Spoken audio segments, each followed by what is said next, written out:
Hello guys, welcome to TET वाला। तो देखिए ये हमारा चैनल है। आप इसको सबसे पहले तो लाइक करिए, शेयर करिए और इसको जो है सब्सक्राइब भी करिए। ये हमारी इंस्टा आईडीज़ हैं, इनको भी आप फॉलो कर लीजिए। ठीक है, तो हम फिर बढ़ते हैं अपने क्वेश्चन के ऊपर। हमारा क्वेश्चन दिया गया है पहला पहला क्वेश्चन हमारे पास दिया गया है, ध्वनि तरंग की चाल अधिकतम होती है। तो ध्वनि तरंग की चाल निर्वात में अधिकतम होती है, जल में अधिकतम होती है, वायु में अधिकतम होती है, इस्पात में अधिकतम होती है। तो देखिए इसमें आपका ऑप्शन जो है वो सही हो जाएगा, चौथा आपका ऑप्शन सही हो जाएगा। इस्पात में क्या होती है, ध्वनि तरंग की चाल अधिकतम होती है। तो यहाँ पे एक एग्जाम्पल भी सेट किया गया है जिसको हम समझ लेते हैं। जो देखिए यहाँ पे एक जार है जिसके अंदर क्या है कि एयर प्रेजेंट है, यहाँ पे एक जार है जिसमें क्या है वैक्यूम यानी कि निर्वात है। ठीक है, तो यहाँ पे बेल लगी है जार के अंदर और जब बेल बजती है तो ये हमको क्या है सुनाई पड़ती है। यहाँ पे देखिए क्या है, बेल लगी हुई है और यहाँ पे जब बेल बजती है तो आपको सुनाई नहीं पड़ती है। ठीक है, ऐसा क्यों होता है? क्योंकि देखिए क्या है कि यहाँ पे एयर प्रेजेंट है, तो एयर जो है आपकी वो एक तरह से माध्यम का काम करती है। किसका काम करती है? माध्यम का काम करती है। ठीक है, देखिए क्या है कि कोई भी अगर तरंग है उसको चलने के लिए किसकी आवश्यकता होती है? माध्यम की आवश्यकता होती है। तो इसी वजह से क्या है कि यहाँ पे हमको आवाज़ सुनाई पड़ती है बेल की, और यहाँ पे एयर नहीं होती, यानी कि कोई भी माध्यम नहीं, इसी वजह से यहाँ पे आपको आवाज़ सुनाई नहीं पड़ती है बेल की। तो ये आपको समझ में आ गया होगा कि तरंग को चलने के लिए माध्यम की आवश्यकता होती है। ठीक है, तो यहाँ पे देखिए, यहाँ पे एक और हमने ग्राफ दे रखा है यहाँ पे।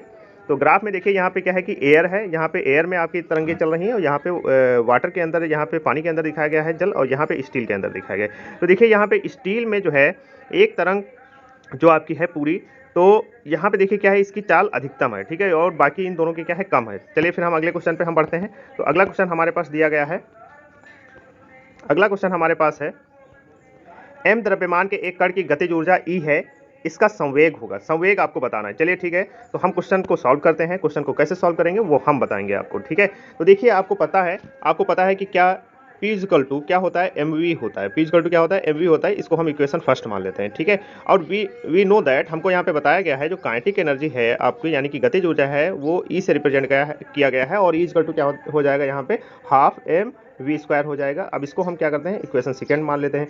अब देखिए क्या करेंगे, हम यहाँ पे क्रॉस मल्टीप्लाई कर लेंगे और यहाँ से हम v की वैल्यू निकालेंगे। v स्क्वायर इक्वल टू क्या हो जाएगा, 2e अपॉन m हो जाएगा। अब देखिए क्या है कि v इक्वल टू क्या हो जाएगा यहाँ पे, under root 2e upon m हो जाएगा।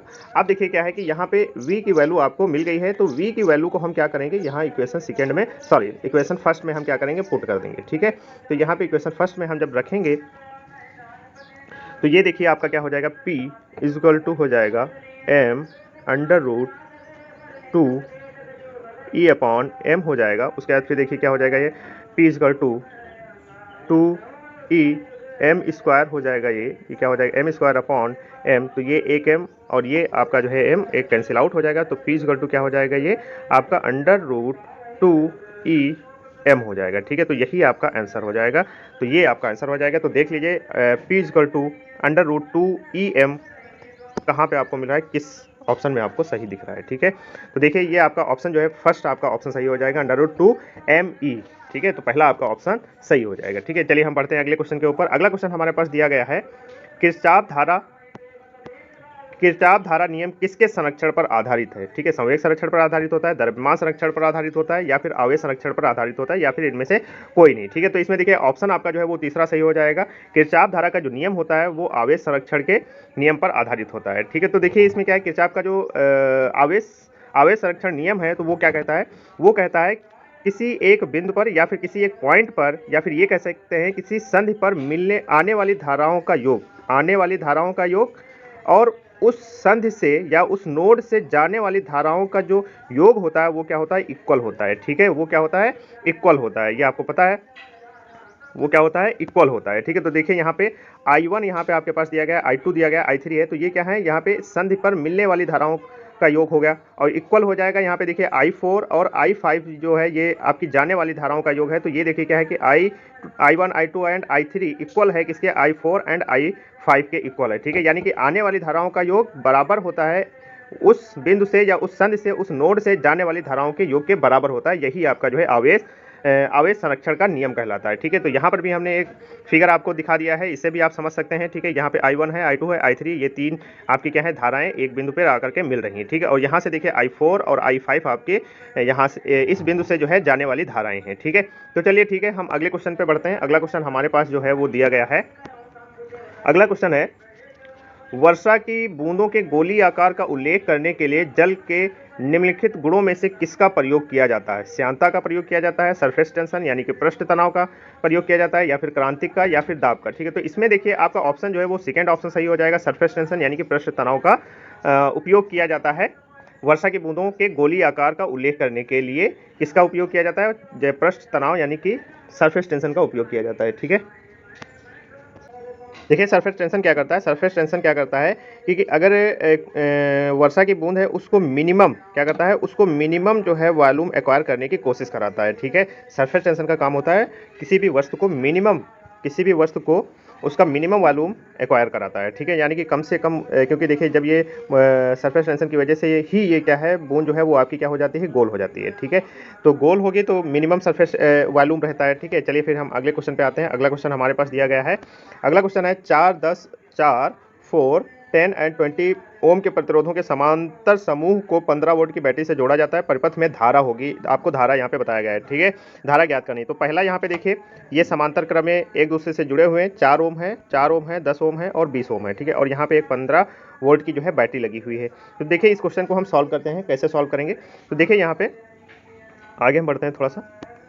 तो समांतर क्रम के लिए आपको फार्मूला पता है। समांतर क्रम के लिए क्या होता है फार्मूला, 1/r इक्वल टू क्या हो जाएगा, 1/r1 plus 1/r2 and plus 1/r3 हो जाएगा। ठीक है, अब देखिए 1/r इक्वल टू क्या हो जाएगा, 1/4, यहाँ पे 4 लिखना होगा, फिर प्लस 1/10 और प्लस 1/ हमारा कितना दिया गया है, 20 दिया गया है। ठीक है, तो अब देखिए 1/r इक्वल टू ये कितना हो जाएगा, एलसीएम लेंगे तो एलसीएम जो आपका आएगा वो कितना आएगा, 20 आएगा। ठीक है, अब देखिए यहाँ पे कितना हो जाएगा, 5 चक्कू 20, 5 लिखेंगे और 10 दूना 20, यहाँ पे 2 लिखेंगे और 20 से कम 20, यहाँ पे इतना हो जाएगा। ठीक है, 1/r इक्वल टू ये हो जाएगा तुम्हारा कितना, 5 3 8 8 अब बटे 20 हो जाएगा। ठीक है, अब देखिए अब क्या करेंगे, यहाँ पे इसको आप इस तरह से r इक्वल टू ये तुम्हारा हो जाएगा 20/8। तो अब इसको क्या है कि इसको कैंसिल आउट कर सकते हैं। ये तुम्हारा क्या हो जाएगा, यहाँ पे 4 दूनी 8 हो जाएगा, 2 चाकू 8 हो जाएगा और यहाँ पे कितना लिखेंगे, यहाँ पे तुम्हारा 10 हो जाएगा, उसके बाद 2 दूना 4, उसके बाद फिर 2 पंचे 10, यानी कि r की वैल्यू जो आएगी वो कितनी आएगी,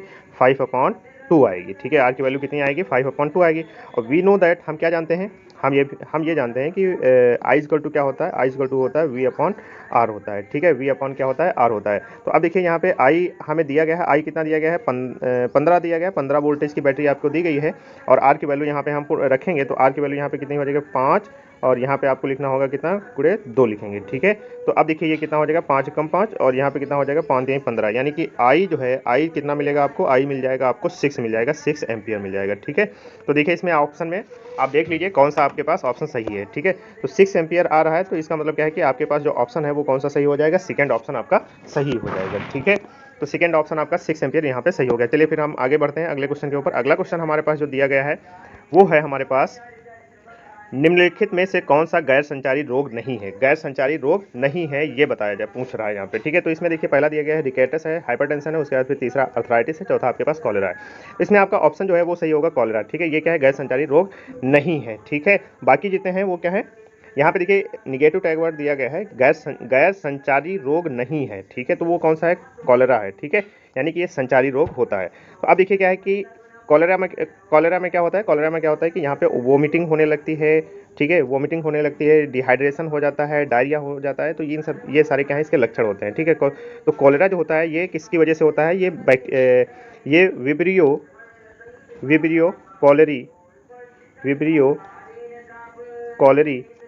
विब्रियो कॉलेरी एक बैक्टीरिया होता है, उसकी वजह से हो जाता है। ठीक है, अब हम बात कर लेते हैं, चलिए ये तो आपका ऑप्शन चौथा सही हो गया। अब रिकेटस के बारे में भी हम बात कर लेते हैं थोड़ा सा। तो ये रिकेटस है, तो रिकेटस में क्या होता है, रिकेटस में क्या होता है कि हड्डियां जो होती हैं वो टेढ़ी मेढ़ी हो जाती हैं और काफ़ी ज़्यादा लचीली यानी कि कमज़ोर हो जाती हैं। ठीक है, अब देखिए हम हाइपरटेंशन की भी बात कर लेते हैं। तो हाइपरटेंशन में क्या होता है कि यहाँ पे ब्लड प्रेशर आपका जो है हाई हो जाता है। ठीक है, हाइपरटेंशन का असल हाइपर मतलब ही क्या होता है, हाइपर मीन्स होता है हाई, हाइपर मीन्स क्या होता है, हाई।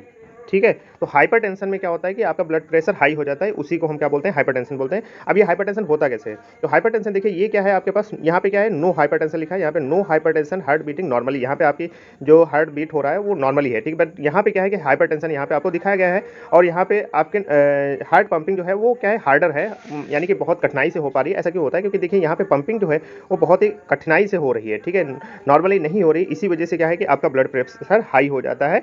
तो इसी को हम क्या बोलते हैं, हाइपरटेंशन बोलते हैं। अब देखिए अर्थराइटिस के ऊपर हम आते हैं। ये क्या है, ये हेल्दी जॉइंट दिया गया है यहाँ पे, कार्टिलेज ये यहाँ पे दिया गया है और बाकायदा काफ़ी अच्छा नॉर्मली आपका जो है बढ़िया दिया गया है, हेल्दी पॉइंट दिया गया है, सारी चीज़ें मतलब यहाँ पे कोई डिफेक्ट नहीं है। अब आते हैं, देखिए अर्थराइटिस दो प्रकार की होती है, एक होती है ऑस्टियो अर्थराइटिस होती है, दूसरी होती है रूमेनॉइड अर्थराइटिस होती है, ठीक है। इसमें और ऑस्टियो अर्थराइटिस में क्या होता है कि जो आपका ये यहाँ पे कार्टिलेज दिया गया है, ये कार्टिलेज जो होता है ये क्या हो जाता है, ब्रेक डाउन हो जाता है, जिसकी वजह से हमें क्या होता है, ऑस्टियो अर्थराइटिस हो जाता है। वहीं पे क्या होता है कि रूमेनॉइड अर्थराइटिस में क्या होता है कि ये जो आपका कार्टिलेज यहाँ पे दिया होता है ये तो ब्रेक डाउन होता ही होता है, साथ में क्या होता है कि जो आपकी बोन होती है उसका भी इरोजन स्टार्ट हो जाता है। तो इसको हम क्या बोलते हैं, रूमेनॉइड अर्थराइटिस बोलते हैं। चलिए ठीक है, हमने चारों जितने भी ऑप्शन आपको दिए गए थे उनको बाकायदा हमने अच्छे से समझा दिया है, तो इसी बात पर जो है आप चैनल को जरूर सब्सक्राइब करिएगा। चलिए फिर हम अगले क्वेश्चन पे बढ़ते हैं।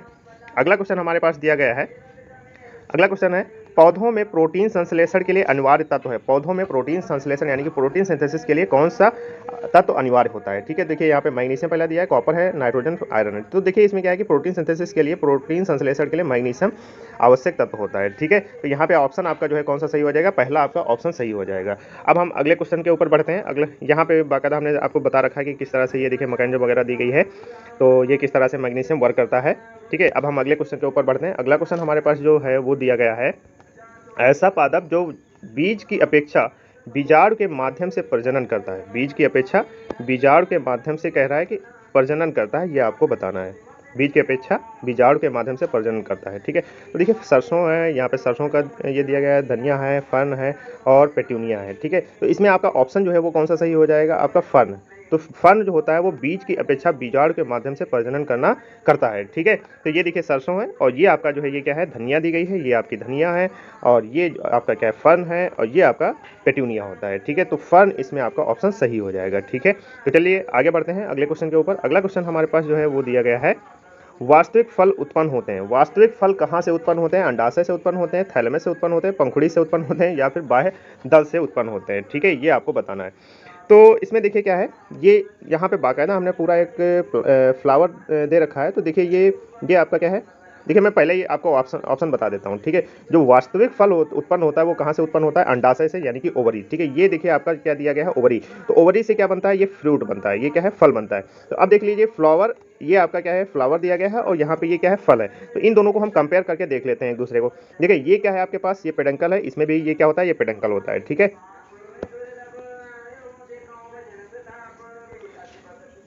अब देखिए क्या है, ये आपके क्या है, सेपल्स दिए गए हैं, तो ये भी क्या होते हैं, सेपल्स होते हैं, ठीक है। अब देखिए ये क्या है, ओवरी होती है और ये क्या है, ओवरी, ओवरी से क्या बनता है, ये फ्रूट बनता है, ठीक है। और ये आपके क्या है, पेटल्स हैं, जिसको हम बाह्यदल ये आपका क्या है, पेटल्स होते हैं, ठीक है, जिनको हम क्या बोल सकते हैं, पेटल्स, पंखुड़ी या फिर बाह्यदल भी बोल सकते हैं, ठीक है। तो यहाँ पे देखिए आपका पेटल्स दिए गए हैं, तो पेटल्स तो गिर जाते हैं और उसके बाद फिर ये आपका देखिए स्टाइल दिया गया है, तो ये क्या है, यहाँ पे स्टाइल होता है, ये स्टिग्मा होता है, तो ये देखिए इसमें स्टिग्मा होता है, ठीक है। तो ये हमने किस चीज़ को समझ लिया, ये हमने समझ लिया है ओवरी यानी कि अंडाशय को हमने समझ लिया है। ओवरी से क्या बनता है, फ्रूट्स बनते हैं, यानी और ओवरी के अंदर क्या होते हैं, ओव्यूल्स होते हैं, ठीक है। ये भी हमने देख लिया। अब देखिए थैलेमस, यहाँ पे आपको एक थैलेमस दिया गया है, तो थैलेमस भी हम आपको बता देते हैं थैलेमस क्या होता है। ये जो आपका वायलेट कलर से आपको दिख रहा है, ये जो पार्ट होता है ये थैलेमस पार्ट होता है, ठीक है। अब पंखुड़ी और बाह्यदल की बात कर लेते हैं। तो बाह्यदल जो होता है, तो देखिए बाह्यदल क्या होता है, ये बाह्यदल होता है, जिसको हम सेपल्स बोलते हैं, उसको हम क्या बोलते हैं, बाह्यदल बोलते हैं। तो देखिए ये जो ग्रीन पार्ट आपको दिख रहा है, ये ग्रीन पार्ट जो होता है ये क्या होता है, सेपल्स जिसको हम बोल रहे हैं, ये क्या होता है, बाह्यदल होता है, ठीक है। और ये जो आपको पेटल्स होते हैं ये क्या होते हैं, इनको हम पंखुड़ी बोलते हैं, ठीक है। तो ये आपको समझ में आ गया होगा अच्छे से। तो ये तो आपको समझ में आ गया कि यहाँ पे अंडाशय आपका ऑप्शन सही है, अंडाशय से ही क्या बनता है, फल बनता है। चलिए हम अगले क्वेश्चन पे बढ़ते हैं। अगला क्वेश्चन हमारे पास दिया गया है, अंड जनन की प्रक्रिया में जो हार्मोन अधिकतम होता है उसका नाम है। अंड जनन की प्रक्रिया में जो हार्मोन अधिकतम होता है उसका क्या नाम। तो देखिए इसमें आपका ऑप्शन जो है वो कौन सा ऑप्शन सही हो जाएगा, पहला ही ऑप्शन सही होगा, लुटिनाइजिंग हार्मोन इसको बोलते हैं। एलएच का फुल फॉर्म क्या होता है, लुटिनाइजिंग हार्मोन होता है। देखिए हम इसको लिख देते हैं, क्या होता है, लुटिनाइजिंग हार्मोन, ठीक है, लुटिनाइजिंग हार्मोन होता है। अब देखिए लुटिनाइजिंग हार्मोन, तो ये बात हो गई। अब क्या करते हैं कि यहाँ पे देखिए आपको प्रोजेस्टेरॉन भी दिया गया है, एस्ट्रोजन भी है, एफएसएच यानी कि फॉलिकल स्टिमुलेटिंग हार्मोन इसको बोलते हैं। एफएसएच का फुल फॉर्म होता है फॉलिकल स्टिमुलेटिंग हार्मोन होता है, ठीक है। तो ये फॉलिकल स्टिमुलेटिंग हार्मोन हो गया। अब इनके क्या हम फंक्शन भी देख लेते हैं। देखिए एफएसएच का जो फंक्शन होता है वो क्या करता है, ये जो ओवरी में फॉलिक्यूल्स होते हैं, ठीक है। तो उनको क्या करता है, उनकी ग्रोथ को स्टिमुलेट करता है, फॉलिक्यूलर ग्रोथ को ये क्या करता है, स्टिमुलेट करता है, ठीक है, एफएसएच। अब देखिए एलएच का क्या फंक्शन होता है, जो एलएच का फंक्शन होता है ये ओवुलेशन में क्या करता है, ये हेल्प करता है, और ओवुलेशन के बाद क्या होता है कि ये कॉर्पस लुटियम फॉर्मेशन में भी क्या करता है, हेल्प करता है, ठीक। उसके बाद फिर एस्ट्रोजन आता है। एस्ट्रोजन क्या है, एस्ट्रोजन और प्रोजेस्टेरॉन ये दोनों ही क्या करते हैं, जो इंडोमेट्रियम वॉल होती है आपके पास, जो यूट्राइन में क्या होती है, इंडोमेट्रियम वॉल होती है, उसको थिकनेस प्रोवाइड करने में ये क्या करते हैं, हेल्प करते हैं। क्या करते हैं, ये थिकनेस प्रोवाइड करने में हेल्प करते हैं, ठीक है। तो आपको ये चारों ही ऑप्शन अच्छे से समझ में आ गए होंगे, और इसमें आपका ऑप्शन जो है वो कौन सा सही होता है, पहला ऑप्शन सही होता है, लुटिनाइजिंग हार्मोन, ठीक है। अब हम आगे बढ़ते हैं। अगला क्वेश्चन हमारे पास जो दिया गया है वो अगला क्वेश्चन है, कार्बन के बाद श्रृंखलन हेतु बंध ऊर्जा है। कार्बन के बाद श्रृंखलन हेतु बंध ऊर्जा है। जिस यहाँ पे श्रृंखलन वर्ड है इसको हम क्या बोलते हैं, कैटिनेशन बोलते हैं, ठीक है। इंग्लिश में क्या बोलते हैं, कैटिनेशन बोला जाता है। तो देखिए क्या है कि कार्बन में कैटिनेशन होता क्या है, जैसे मान लीजिए कार्बन है, तो कार्बन क्या है, एक दूसरे से जुड़ते ही चले जाएं, ठीक है, इस तरह से जुड़ते ही चले जाएं, इस तरह से जुड़ते ही चले जाएं, तो इस प्रोसेस को हम क्या बोलते हैं, कैटिनेशन बोलते हैं। इस प्रोसेस को हम क्या बोलते हैं, कैटिनेशन बोलते हैं, ठीक है। इस प्रोसेस को हम क्या बोलते हैं, कैटिनेशन बोलते हैं। ऐसे ही सिलिकॉन भी होता है, तो सिलिकॉन भी क्या करता है, एक दूसरे से जुड़ते रहते हैं, ठीक है, एक दूसरे से क्या है, जुड़ते रहते हैं। तो इस प्रोसेस को भी हम क्या बोलते हैं, कैटिनेशन ही बोलते हैं, ठीक है। लेकिन ये टेंडेंसी जो होती है कार्बन में सबसे ज़्यादा होती है, कार्बन में ये टेंडेंसी क्या होती है, सबसे ज़्यादा होती है कैटिनेशन की श्रृंखलन करने की। उसके बाद फिर आती है सिलिकॉन की, उसके बाद फिर क्या इसका होता है, जर्मेनियम का होता है, ठीक है। तो इसको हम अच्छे से समझ लेते हैं। तो देख लीजिए यहाँ पे लिखा है catenation tendency of carbon, silicon and germanium का ऑर्डर यहाँ पे दिया गया है। सबसे ज़्यादा किसकी होती है, कार्बन की होती है, उसके बाद फिर सिलिकॉन की होती है, फिर जर्मेनियम की। यानी कि कहने का मतलब ये यहाँ पे ये हुआ कि जो बंध ऊर्जा होगी, ये जो बंध ऊर्जा होगी वो सबसे ज़्यादा किसमें होगी, कार्बन की होगी, उसके बाद फिर सिलिकॉन की होगी बंध ऊर्जा, उसके बाद फिर जर्मेनियम की होगी, ठीक है। तो ये आपको आई थिंक समझ में आ गया होगा, हम मान के चलते हैं आपको ये बहुत अच्छे से समझ में आ गया होगा। इसका मतलब क्या हुआ कि 11th का आपका 4 ऑप्शन सिलिकॉन सही हो जाएगा, ठीक है। कार्बन के बाद संकलन करने की क्षमता जो होती है वो किसमें सबसे अधिक होती है, वो सिलिकॉन में होती है, ठीक है। तो अब हम अगले क्वेश्चन पर बढ़ते हैं। अगला क्वेश्चन हमारे पास दिया गया है, अगला क्वेश्चन है, निम्नलिखित यौगिक का आईपीएससी नाम बताना है, ठीक है। निम्नलिखित यौगिक का क्या करना है, आईपीएससी नेम बताना। अरे भाई इसका तो आईपीएससी नेम बहुत आसान है, तो यहाँ से नंबरिंग कर लो, इसका हो जाएगा 1, इसका यहाँ पे इसको 2 दे दो, और ये हो गया तुम्हारा 3 हो गया, ठीक है। अब देखो यहाँ पे सेकंड पोजीशन पे तुम्हारे पास क्या लगा हुआ है, मेथॉक्सी ग्रुप लगा हुआ है। तो देखो यहाँ पे 2 मेथॉक्सी कहाँ पे दिया है, इसमें भी 2 मेथॉक्सी दिया गया है, यहाँ पर भी 2 मेथॉक्सी दिया गया है। अब देखिए यहाँ पे टोटल नंबर ऑफ कार्बन कितने हैं, 3 आपके पास कार्बन है, तो ये 3 कार्बन की चेन है, तो उसके लिए हम क्या लिखते हैं, प्रोपेन लिखते हैं, ठीक है, प्रोप लिखते हैं। और यहाँ पे ये है क्या, एल्केन है, तो इसलिए क्या हो जाएगा, प्रोपेन हो जाएगा। इसका मतलब क्या है कि यहाँ पे आपके पास जो ऑप्शन है वो कौन सा ऑप्शन सही हो जाएगा, चौथा आपके पास ऑप्शन सही हो जाएगा, ठीक है। 2 मेथॉक्सी प्रोपेन आपका ये सही हो जाएगा, ठीक है। अब हम आगे बढ़ते हैं अगले क्वेश्चन के ऊपर। अगला क्वेश्चन हमारे पास जो दिया गया है वो अगला क्वेश्चन हमारे पास है, 2 मिथाइल प्रोपेन में 3 डिग्री कार्बन की संख्या है। तो 2 मिथाइल प्रोपेन में, तो 2 मिथाइल प्रोपेन देखिए इसमें आपको बहुत अच्छे से समझ में आएगा। एक ये हमने आपको स्ट्रक्चर दे रखा है, एक ये स्ट्रक्चर दे रखा है, ठीक है। तो यहाँ पे 1 हो गया, ये दूसरा कार्बन हो गया, ये तीसरा कार्बन हो गया। अब देखिए यहाँ पे आपको कह रहा है कि 3 डिग्री कार्बन बताना है। क्या बताना है, 3 डिग्री आपको कार्बन बताना है, कौन सा है 2 मिथाइल प्रोपेन में। तो 3 डिग्री कार्बन कौन सा हो जाएगा, जिस कार्बन से 3 कार्बन जुड़े होंगे वो कौन सा तुम्हारा कार्बन होगा, 3 डिग्री कार्बन होगा, ठीक है। तो देखिए यहाँ पे एक इस वाले कार्बन से एक ये कार्बन जुड़ा हुआ है, इस वाले कार्बन से एक ये कार्बन जुड़ा हुआ है, इस वाले कार्बन से एक ये कार्बन जुड़ा हुआ है। तो यहाँ पे सिर्फ एक ही आपके पास एक ऐसा कार्बन है जो कि 3 डिग्री कार्बन रखता है, ठीक है, 3 डिग्री कार्बन है।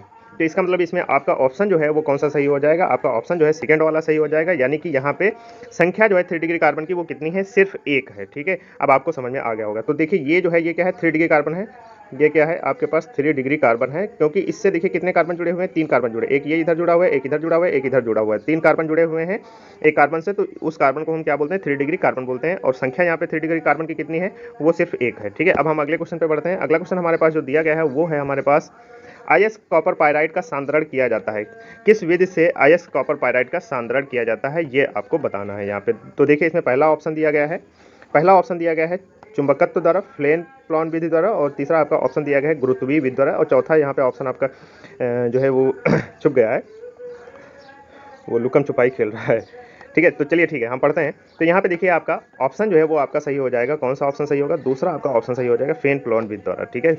यहाँ पे हम क्या करते हैं, कॉपर जो आपका कॉपर पायराइट है उसका सांद्रण किस विधि से किया जाता है, फेन प्लॉन विधि, जिसको हम क्या बोलते हैं, फ्रॉथ फ्लोटेशन मेथड बोलते हैं, ठीक है। कॉपर पायराइट का फार्मूला देख लेते हैं, CuFeS2 होता है, ठीक है। ये तुम्हारा क्या है, कॉपर पायराइट होता है। तो अब देखिए कॉपर पायराइट की जो विधि है उसको भी हम समझ लेते हैं, ठीक है।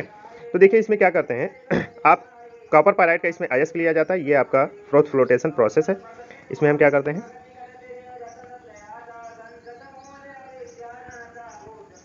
इसमें हम क्या करते हैं, कॉपर पायराइड का अयस्क लेते हैं और इसमें क्या करते हैं हम पाइन ऑयल वाटर, इसमें क्या करते हैं चीड़ का तेल लेते हैं, ठीक है, चीड़ का तेल लेते हैं और साथ में इसमें हम क्या करते हैं पोटेशियम इथाइल जैंथेट भी डालते हैं, ठीक है। क्या डालते हैं इसमें, प्लस इसमें हम डाल देते हैं पोटेशियम इथाइल जैंथेट।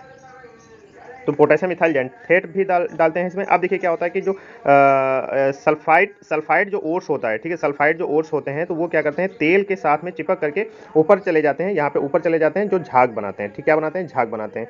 अब देखिए कि जो अशुद्धियाँ होती हैं जिसको हम गैंग बोलते हैं, वो क्या है कि नीचे बैठी हुई रह जाती है, ये क्या है अशुद्धियाँ होती है, ये नीचे बॉटम में बैठ जाती हैं, ठीक है। इस तरह से हम क्या करते हैं यहाँ पे जो है अयस्क जो होता है, जो भी मतलब मेटल हमें निकालना होता है उसको हम शुद्ध करते हैं, ठीक है। तो ये आपका प्रोसेस कौन सा हो गया, फ्रोथ फ्लोटेशन प्रोसेस हो गया, ठीक है। अब देखिए यहाँ पे कुछ और आपको प्रोसेस दिए गए हैं, जैसे आपको मैग्नेटिक चुंबकत्व विधि दिया गया है, तो चुंबकत्व विधि भी हम आपको थोड़ा सा बता ही देते हैं।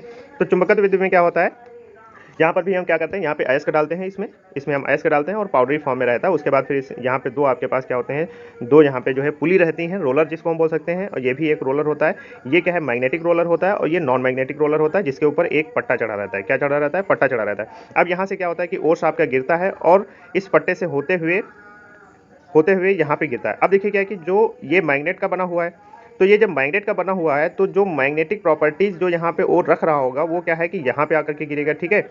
और जो नॉन मैग्नेटिक इंग्रेडिएंट होगा वो किस में गिरेगा आकर के, इस कलेक्टर में गिरेगा आकर के। तो ये आपका प्रोसेस कौन सा होता है, चुंबकत्व विधि द्वारा यहाँ पे आप क्या करते हैं अयस्क का जो है शुद्धिकरण कर लेते हैं, ठीक है। अब देख लेते हैं, यहाँ पे एक और विधि दी गई है, गुरुत्वीय विधि दी गई है। तो गुरुत्वीय विधि में देखिए क्या होता है कि यहाँ पर भी हम क्या करते हैं, सबसे पहले क्रश कर लेते हैं जो भी अयस्क होता है, उसके बाद फिर यहाँ से क्या है कि वाटर इस तरह से डालते रहते हैं और ये एक तरह से पाटा लगा देते हैं, कह सकते हैं पाटा लगा देते हैं, और यहाँ पे ये बोर्ड्स भी लगा देते हैं, इस तरह से ये बोर्ड लगे रहते हैं।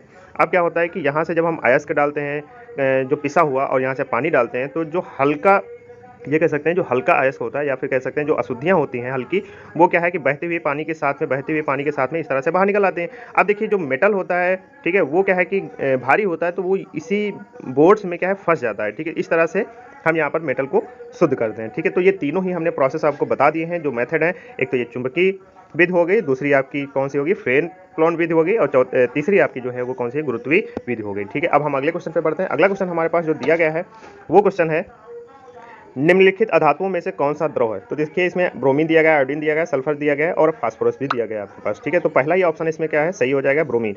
ब्रोमीन क्या होता है, द्रव होता है। ब्रोमीन क्या होता है, द्रव होता है। तो देखिए इसमें हम आपको बता देते हैं फ्लोरीन, क्लोरीन, ब्रोमीन और आयोडीन, तो ये दोनों ही क्या है, गैस होते हैं, ये दोनों ही गैस होते हैं।